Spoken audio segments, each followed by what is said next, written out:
Assalamualaikum warahmatullahi wabarakatuh.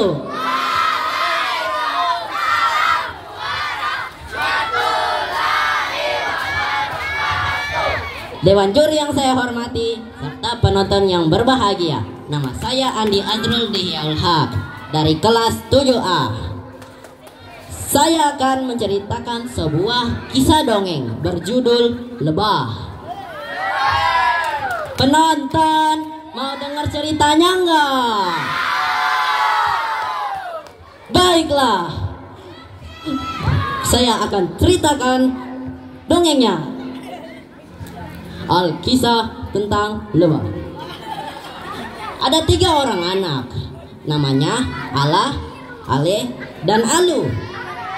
Mereka bertiga berteman, bisa dibilang sahabat. Umur mereka kira-kira 12 tahun. Mereka adalah anak yang rajin dan pandai. Mereka duduk di sekolah dasar, tapi namanya sekarang dulu mereka sekolah di sekolah rakyat, tapi sekarang namanya sekolah dasar. Sorry, sedikit kesalahan. Sepulang sekolah, mereka membantu orang tua mencari kayu bakar di hutan. Tapi penonton, di suatu hari mataharinya sangat panas. Jadi mereka bertiga berteduh di pohon mangga. Nah, pohon mangganya sedang berbuah. Jadi mereka bertiga punya ide untuk melempari batu supaya mangganya jatuh. Jadi setelah mereka mengumpulkan kayu bakar, akhirnya mereka melakukan ide tersebut. Tapi sebelum mereka melakukan ide tersebut, Alu melihat sarang lebah yang besar banget.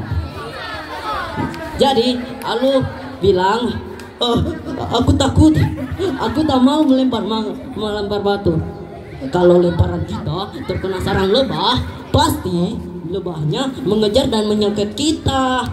Alu ketakutan banget sama lebah karena lebahnya bisa menyengat. Tapi kata si Ala dan Ale, tidak apa-apa. Jadi mereka tetap melakukannya.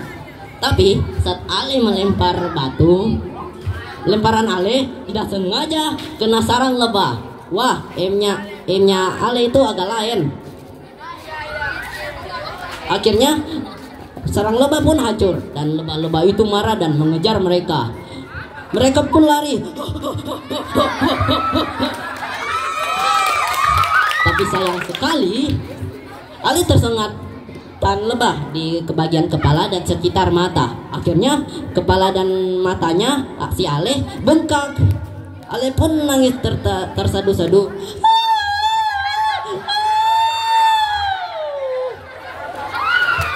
Akhirnya Ale pun dibawa ke rumahnya. Kayu bakar si Ale pun dibawa oleh Ala dan Alu bergantian. Kasian ya Ala sama Alu harus bawa kayunya si Ale gara-gara si Ale lempar batu.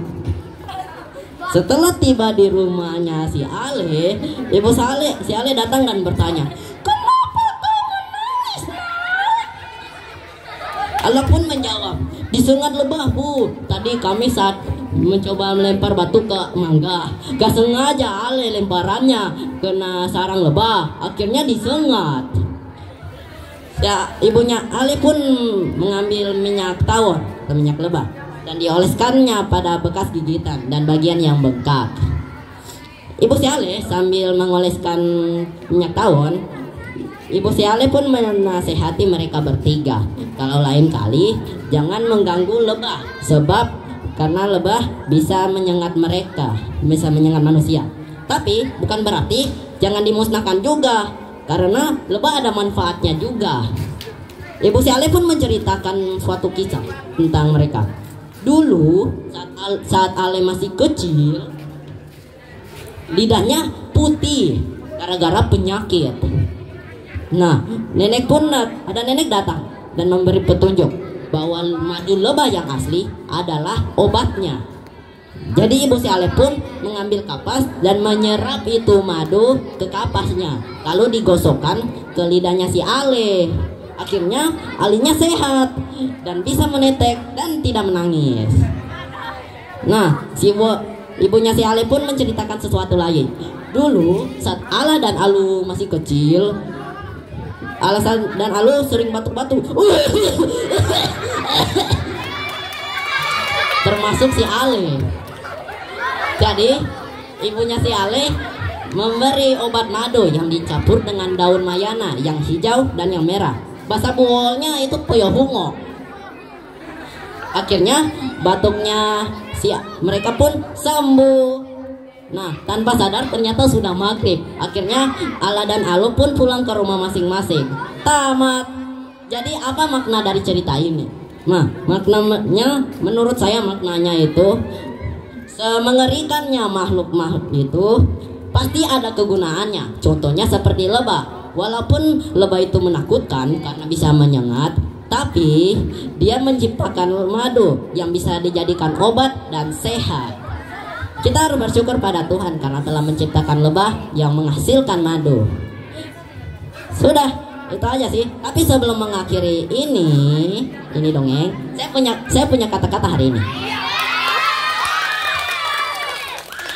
Kata-kata hari ini. Dongeng udahan, tapi otak jangan rebahan. Masih ada kata-kata kedua. Kata-kata kedua untuk Bapak Ibu Guru. Kata-kata untuk Bapak Ibu Guru. Kalau buku itu jendela ilmu, berarti guru adalah kunci rumahnya. Jangan sampai kuncinya hilang ya Bapak Ibu.